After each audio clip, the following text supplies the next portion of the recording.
Isang hating gabi sa isang matahimik na bayan sa Visayas, dalawang dalagitang magkapatid ang hindi na nakauwi matapos ang simpleng lakad. Ilang araw lang ang lumipas, natagpuan ang isa sa kanila. Wala ng buhay, bugbog, at iniwang parang basura.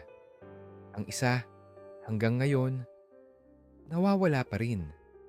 Ngunit ang tunay na bangungot ay nagsimula lang. Ang mga inakusahan ayon sa marami ay inosente at ang totoong mga salarin malaya pa rin hanggang ngayon. Ito ang kasong bumago sa tiwala ng mga Pilipino sa hustisya. Isang krimen na hanggang ngayon puno pa rin ng tanong at kaba. Ikaw, naniniwala ka bang nahuli ang totoong salarin? Sa lungsod ng San Lorenzo, kilala ang magkapatid na sina Clarice at Joanna Di Maculangan bilang mababait, tahimik at mapagmahal sa pamilya. Pareho silang estudyante sa isang kilalang kolehiyo.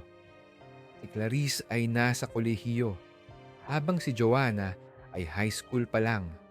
Masayahin sila at tuwing Biyernes ng gabi, ugali nilang dumaan sa isang shopping mall para magpalipas ng oras.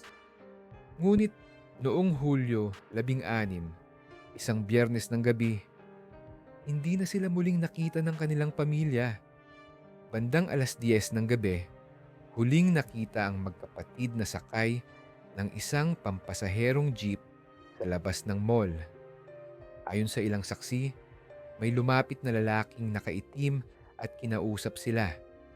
Ilang minuto lang ang lumipas, wala na sila sa lugar. Kinabukasan, nag-ikot ang kanilang mga magulang sa ospital, himpilan ng pulis at mga barangay hall. Wala, parang bula silang nawala. Hulyo 18, 2 araw matapos ang pagkawala, isang magsasaka ang nakakita ng bangkay sa bangin ng barangay Tagapulo. Wasak ang katawan, bugbog, balot sa itim na plastik, wala ng buhay. Ang kinikilalang bangkay, Clarice Di Maculangan. Pero si Joanna, wala. Hanggang ngayon, wala pa ring natatagpuan. Pagkalipas ng ilang araw, inaresto ng mga pulis ang 6 na binatang lalaki. Kabilang sa kanila si Mark Rivera, isang dating honor student na napasama raw sa maling barkada. Ayon sa pulisya, may lumantad na isa sa kanila at umamin. Siya raw ay napilitan lang sumama at handang tumistigo laban sa 5 pa. Ang kanyang pangalan, Leo Cruz. Ayon kay Leo, pinilit daw silang kunin ang magkapatid at dinala sa isang liblib na lugar kung saan nangyari ang karumal-dumal na krimen. Ginahasa, pinugbog at pinatay. Pero may mali. Habang umaandar ang kaso, marami ang nagtaka. Bakit halos walang physical evidence? Bakit wala ni isang CCTV? Bakit hindi nahanap si Joanna? May ilang testigong lumantad at nagsabing nakita nila si Mark Rivera sa malayong lugar sa mismong gabi ng krimen. Pero hindi pinakinggan ng korte. Ayon sa pamilya ng mga akusado, pinilit si Leo Cruz na umamin kapalit ng proteksyon sa kulungan. Sa kabila ng mga butas sa ebidensya, hinatulan ang 6 na lalaki ng habambuhay na pagkakabilanggo.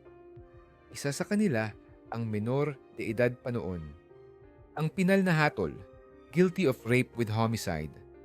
Naghiyawan ng mga taong naghahanap ng hustisya. Pero sa likod ng sigawan, may mga boses ng duda. 11 taon ang lumipas, lumabas ang isang dokumentaryo na pinamagatang Ang Itinatagong Katotohanan. Doon, ipinakita ang mga inconsistency sa kaso. Wala raw DNA test, wala raw direct witness sa mismong krimen. Lahat ng testimonya, base lang sa isang taong may plea deal. Muling uminit ang diskusyon. Totoo bang may mas mataas na tao ang sangkot? Isang negosyanteng may koneksyon sa lokal na pamahalaan? Hanggang ngayon, wala pang kasagutan. Sa puso ng kasong ito, Isang tanong ang nananatiling hindi nasasagot. Nasaan si Joanna? Walang bangkay, walang bakas, walang patunay kung buhay pa siya o hindi. Ayon sa isang teorya, si Joanna raw ay buhay at dinala sa ibang bansa bilang bahagi ng isang sex trafficking operation. Ngunit walang ebidensya para patunayan ito. Marami ang naniniwala na ang mga nahatulan ay ginawang scapegoat lamang.